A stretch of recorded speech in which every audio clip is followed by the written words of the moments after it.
कल आपको AC distribution का मैंने इंट्रोडक्शन करवाया था, जिसमें ये बताया था कि एसी डिस्ट्रीब्यूशन कहाँ काम आता है और डीसी डिस्ट्रीब्यूशन और एसी डिस्ट्रीब्यूशन में कैलकुलेशन में क्या डिफरेंस है। उसके साथ साथ पावर फैक्टर का रोल भी बताया था, जिसमें यह बताया था कि पावर फैक्टर का डीसी में कोई रोल नहीं होता है, जबकि एसी सिस्टम के अंदर पावर फैक्टर एक इंपॉर्टेंट रोल रोल प्ले करता है। दूसरा, पावर फैक्टर दो तरह से डिफाइन किया जा सकता है। एक तो होगा सबसे फार एंड वाले, सबसे दूर वाले सिरे के रेस्पेक्ट में पावर फैक्टर दिया हुआ होगा, और दूसरे केस में जो लोड जहां पे लगा रखा है उस लोड वोल्टेज के रेस्पेक्ट में आपके पावर फैक्टर दिया हुआ होगा। दोनों केस में फेजर डायग्राम में मैंने एक्सप्लेन कर दिया था कि जो फर्स्ट केस है जिसमें लोड एंड के रेस्पेक्ट में पावर फैक्टर दिया हुआ है, सबसे दूर वाले लोड एंड के रेस्पेक्ट में, उसमें कोई कैलकुलेशन में चेंज करने की जरूरत नहीं है, क्योंकि रेफरेंस एक ही है। जबकि रेस्पेक्टिव लोड वोल्टेज के रेस्पेक्ट में जो दिया हुआ है, उसके अंदर आपको वो फेज एंगल वीसी के रेस्पेक्ट में आपको करंट का निकालना पड़ेगा। ठीक है ना? तो वो न्यूमेरिकल के पॉइंट ऑफ व्यू से है। तो जो भी होगा हम बता देंगे। आज मैं एक एग्जांपल आपको करूंगा रेडियल एसी डिस्ट्रीब्यूटर का। बिल्कुल वो का वो तरीका है जो डीसी के अंदर हमने देखा था। केवल मैंने आपको ये भी कल भी ये बताया था कि ओनली डिफरेंस वो है केवल कैलकुलेशन का। तो कैलकुलेशन आपकी थोड़ी सी डिफिकल्ट हो जाएगी, आसान नहीं रहेगी। और कैलकुलेटर आप साथ में रखिए, और रेक्टेंगल से पोलर और पोलर से रेक्टेंगल का आपका तरीका आपको उसमें आना चाहिए। तो ये क्वेश्चन देखते हैं हम, और टाइम कैसे बचा एग्जामिनेशन के अंदर ये मैं आपको थोड़ी सी गाइड कर दूंगा। तो हम पहले ये रेडियल एसी डिस्ट्रीब्यूटर, ठीक है। तो एक टू वायर एबीसी डिस्ट्रीब्यूटर नीचे बताया गया है। विभिन्न लोड्स तथा विभिन्न सेक्शंस की कुल इंपीडेंस ये देखिए, इसमें क्या बता रखा है कि जो कुल इंपीडेंस है ना, ये बताई हुई है। कुल इंपीडेंस भी नीचे बताया गया है। दोनों load power factor far and का मतलब सबसे दूर का जो सिरा है वो एंड है। दूर का सिरा कहां से काउंट करेंगे? दूर का सिरा काउंट करेंगे अपन सप्लाई एंड से। वीसी के रेस्पेक्ट में है। यदि वीसी का वोल्टेज 400 वोल्ट हो तो वीए तथा वीबी ज्ञात कीजिए। तो दो चीजें इसके अंदर, एक तो दे रखी है अपने कुल इंपीडेंस दे रखी है सेक्शन की। ठीक है, मतलब वो एंड रिटर्न दोनों वायर की इंपीडेंस दी हुई है। कोई पर मीटर पर किलोमीटर में दी हुई नहीं है, इसलिए इसमें कोई अपने को कैलकुलेशन मल्टीप्लिकेशन डिवीजन की जरूरत नहीं है। दूसरा जो है, ये जो लोड पावर फैक्टर है, ये लोड पावर फैक्टर वीसी के रेस्पेक्ट में दिए हुए हैं। तो इसमें भी कोई पावर फैक्टर के अंदर फेज एंगल को अपने कन्वर्ट करने की जरूरत नहीं है। तो अगर यदि वीसी का वोल्टेज 400 वोल्ट है, तो अपने को ज्ञात करना है वोल्टेज ऑफ वीबी और वोल्टेज ऑफ, ये अपने को दो ज्ञात करना है। ठीक है। ये लोड दे रखा है I2 बराबर 120 ampere, 0.8 power factor, lag mention नहीं भी होना लैग, तो ये आप अज्यूम करके लिखिए, एग्जामिनेशन के अंदर लिख दीजिए। बाय द वे ऐसा होता नहीं है, फिर भी अगर बाय द वे ऐसा हो कि कोई लैग लिखा हुआ नहीं है, तो आप इसको लैग ही अज्यूम करके क्वेश्चन करके कीजिए। ठीक है। और I1 का करंट है 60 एम्पियर, 0.8 पावर फैक्टर लैग। ये डीसी होता तो पावर फैक्टर होता नहीं, ये 120 एम्पियर करंट, यहाँ 120 आता, यहाँ 60, तो यहाँ 180 हो जाता। But in the case of AC this is not 180 degree now. कैसे करें इस क्वेश्चन उसको?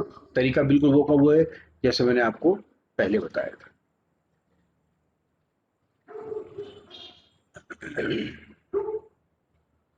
ये देखिए,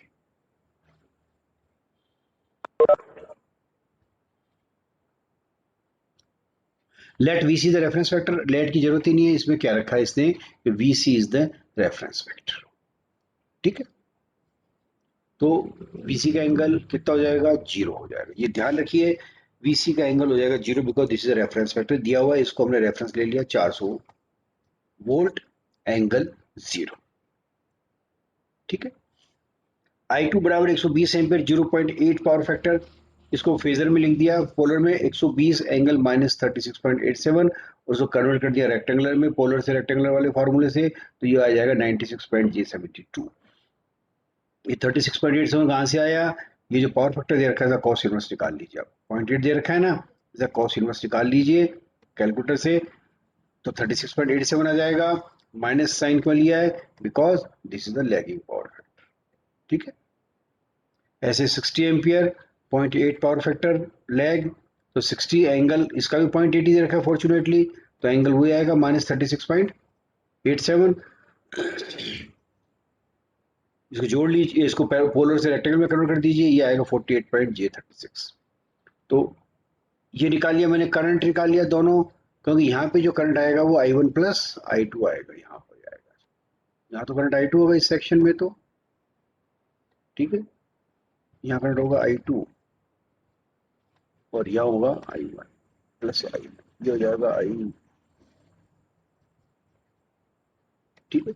जब यहाँ करंट कितना होगा? यहाँ करंट होगा I1 प्लस I2। ये लेकिन ये फेजर एडिशन होगा, ध्यान रखना है आप, I1 प्लस I2,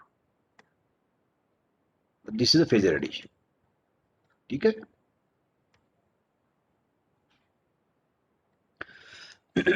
अब इनकी इंपीडेंस ये जो है ZBC दे रखा है 0.08 प्लस J 0.12 ओम, और ZAB दे रखा है 0.04 प्लस J 0.08, इसको पोलर में कन्वर्ट कर लेंगे हम।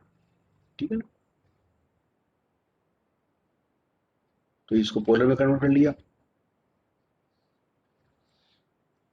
ZBC equal to 0.08 plus J 0.12, polar में कन्वर्ट कर लिया, ये आया 0.144 एंगल 56.31। ऐसे ही ZAB equal to 0.04 plus J 0.08 equal to 0.089 angle 63.43। अच्छा, अब इसमें अगर किसी बच्चे को नहीं आ रहा हो पोलर से रेक्टेंगुलर में कन्वर्ट करना, रेक्टेंगुलर से पोलर में कन्वर्ट करना, तो आप इसी क्वेश्चंस के साथ में कैलकुलेटर अपने पास रख लीजिए और मेरे को आप फोन कर लीजिए 6 बजे शाम को। ठीक है। 6 बजे मुझे फोन कर लो आप, 6 से 7:30 के बीच में फ्री रहता हूँ। ठीक है ना।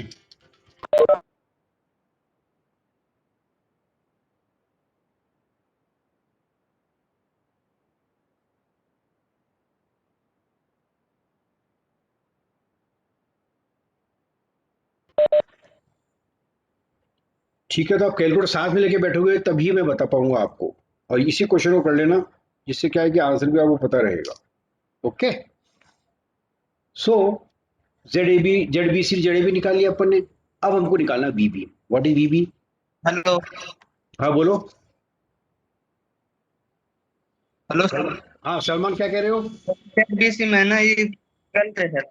क्या चीज? 62.56 आएगा। ये जेडबीसी सामने है ना, जो 56.31 है एंगल है, वो 62.56 आएगा सर। कहाँ पर? कैलकुलेटर में भी निकाल। किसकी बात कर रहे हो? जेडबीसी है ना, ZBC को जेडबीसी तो के पोलर एंगल कितना आएगा? 56 पॉइंट 62.56 आ रहा है। ये 62 आ रहा है। हाँ, 62.57। एक मिनट में यार, चेक करना पड़ेगा फिर, या तो एक सेकंड होल्ड करो, मैं ना लेके आता हूँ बॉक्स कैलकुलेटर, पॉज कर लेता हूँ मैं एक सेकंड, है ना।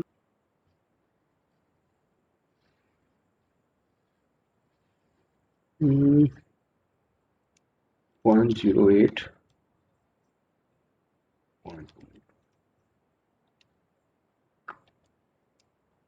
0.08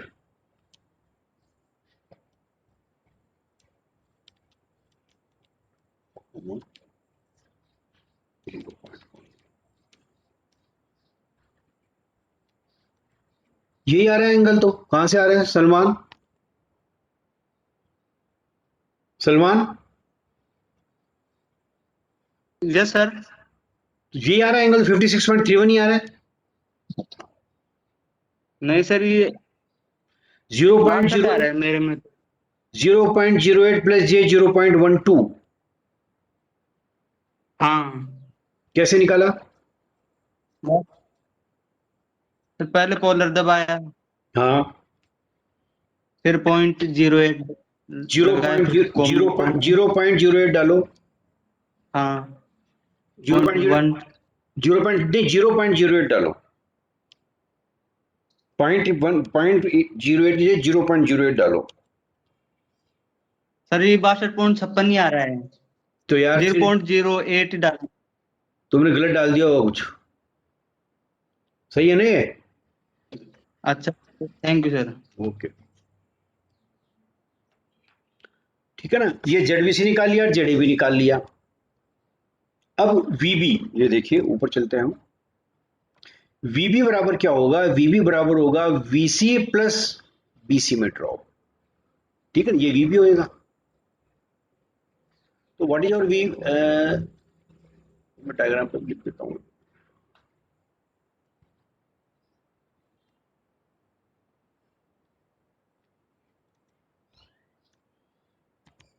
व्हाट इज वीबी?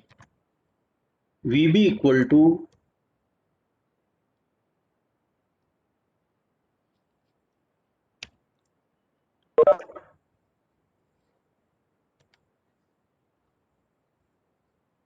अच्छा ये हट गया क्या?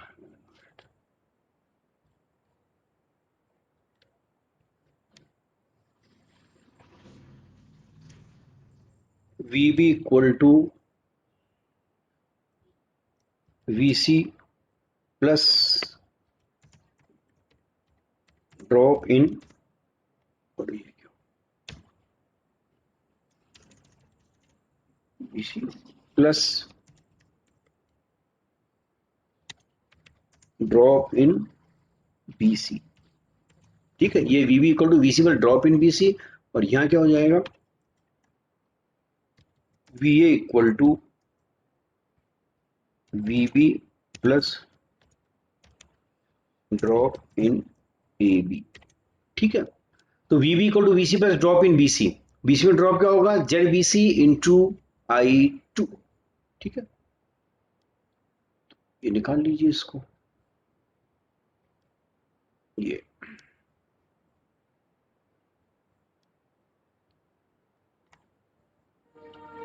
VB equal to VC plus BC में ड्रॉप, वीसी है 400 एंगल 0 प्लस बीसी में ड्रॉप होगा I two into Z BC. तो 400 एंगल 0 प्लस आई टू की वैल्यू जाएगी 120 एंगल माइनस 36.87 इंटू 0.144 इंटू 56.31। ये 400 एंगल 0 एच डी रहेगा। ये दोनों मल्टीप्लाई हो जाएंगे, 120.144 से मल्टीप्लाई होकर आ जाएगा 17.28। और ये एंगल दोनों सब्ट्रैक्ट हो जाएंगे, तो माइनस का साइन है तो एंगल बच जाएगा 19.44। इसको पोलर में से रेक्टेंगल में कन्वर्ट किया, 400 प्लस जे जीरो, इसको कन्वर्ट किया तो ये आ जाएगा 16.29 प्लस जे 5.75। तो ये रियल रियल से जुड़ जाएगा, 416 पॉइंट दोनों। अच्छा, प्लस जे प्लस साइन लगाना भूल गया मैं यहाँ पर, प्लस साइन लगा देते हैं। 416 पॉइंट दोनों प्लस जे 5.75, इसको पोलर में कन्वर्ट कर लिया तो ये आ जाएगा 416.33 एंगल 0.79। ये आ गया वीबी। ठीक है, वीबी आ गया। अब वीसी जब निकालेंगे हम, तो वीसी सॉरी वीए निकालेंगे तो VA equal to VB plus AB में ड्रॉप। ये मैंने ऊपर भी लिख दिया था।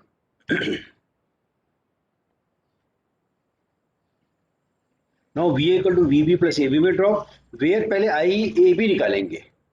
आई ए बी बराबर I one plus I two. तो आई वन और आई टू को मैंने पहले पोलर से रेक्टेंगल में कन्वर्ट किया होता, क्योंकि एडिशन और एडिशन और सब्ट्रैक्शन करेंगे तो फॉर्म यूज आएगी रेक्टेंगुलर, और मल्टीप्लिकेशन डिवीजन करेंगे तो फॉर्म यूज आएगी पोलर।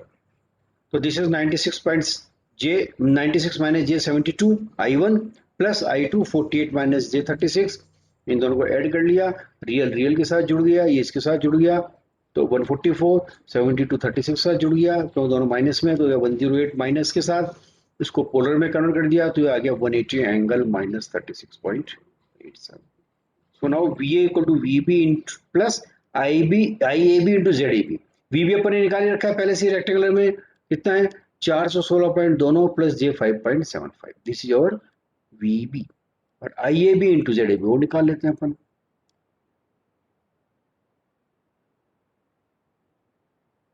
सो IAB 180 एंगल -36.87 इंटू ये ZAB है 0.08 एंगल 63.43, 0.08 से मल्टीप्लाई हो जाएगा 180 से, ये आ जाएगा 14.44, इसमें से एंगल माइनस हो जाएगा, ये बच जाएगा 26.56। देखिए ये तो रेक्टेंगल में है ऑलरेडी, इसको कुछ भी कन्वर्ट करने की जरूरत नहीं है, इसको रेक्टेंगल में कन्वर्ट कर दिया 14.44 को, ठीक है, इसको रेक्टेंगल में कन्वर्ट कर दिया तो ये आ जाएगा हमारा, we convert this into rectangular form, तो 14.44 एंगल 26.56, इसको कन्वर्ट किया मैंने,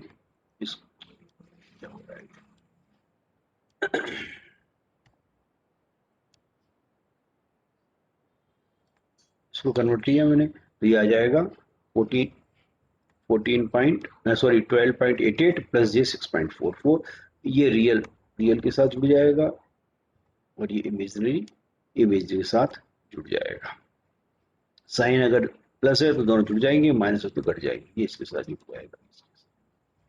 ठीक है, ये कर लीजिए, दोनों को जोड़ लीजिए, ये आ जाएगा 416.29 प्लस 12.88 429.17 प्लस J, इन दोनों को जोड़ लीजिए 12.19, इसको पोलर में कन्वर्ट कर दीजिए 429.34 angle 1.63, this is the value of VA। तो ये VA आ गया, ऊपर हमने VB निकाल लिया। छोटा सा क्वेश्चन है, समझाने का पॉइंट ऑफ व्यू क्या, टाइम ज़्यादा लग गया, कैलकुलेटर अगर आपकी प्रैक्टिस अच्छी हो तो ये बहुत जल्दी हो जाएगा, ठीक है ना।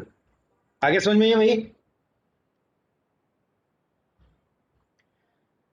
अतुल ओके, यस ठीक है अतुल, समझ में आ गया, बाकी सबके समझ में आ गया, या तो बोल दीजिए या चैट पे डाल दीजिए आप।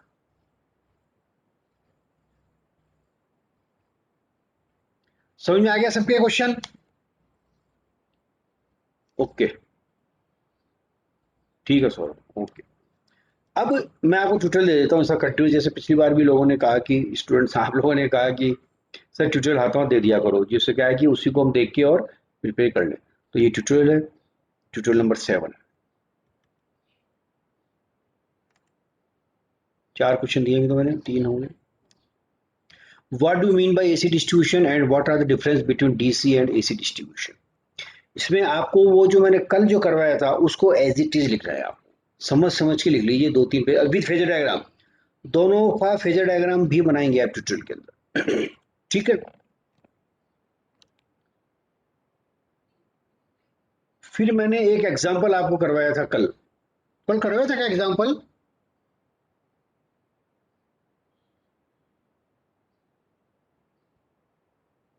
आज जो एग्जांपल करवाया ना वो कर लीजिए आप,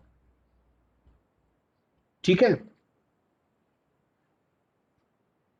आज जो एग्जांपल करवाया उसको कर लीजिए सेकंड क्वेश्चन, और थर्ड क्वेश्चन के 2 पार्ट हैं, अनसोल्ड एग्जांपल, ये 2 क्वेश्चन मैं कल आपको दूंगा इसके अंदर। यार देखता हूँ मैं डाल रखे हैं क्या मैंने, अभी मैं देखता हूँ इसको ग्रुप में डाल दूंगा, नहीं तो ना, ठीक है ना, ये 2 अनसोल्ड कर लीजिए आप।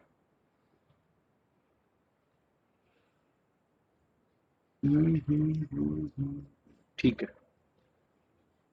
मैं देखता हूँ इन क्वेश्चंस को मैंने कहाँ यूज तो किया हुआ था।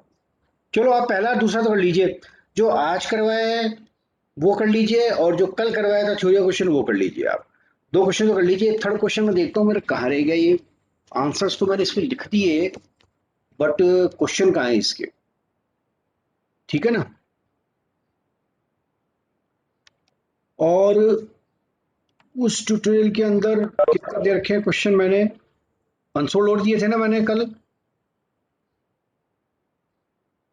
परसों दिए थे ट्यूटोरियल में लास्ट में मैंने क्वेश्चन।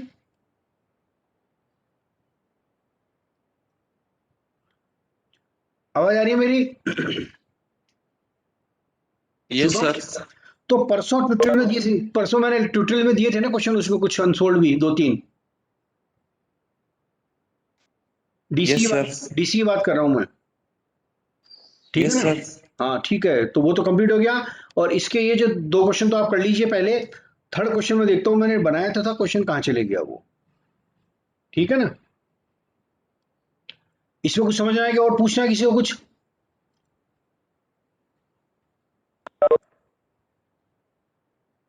चलो फिर बंद करें क्लास। ओके।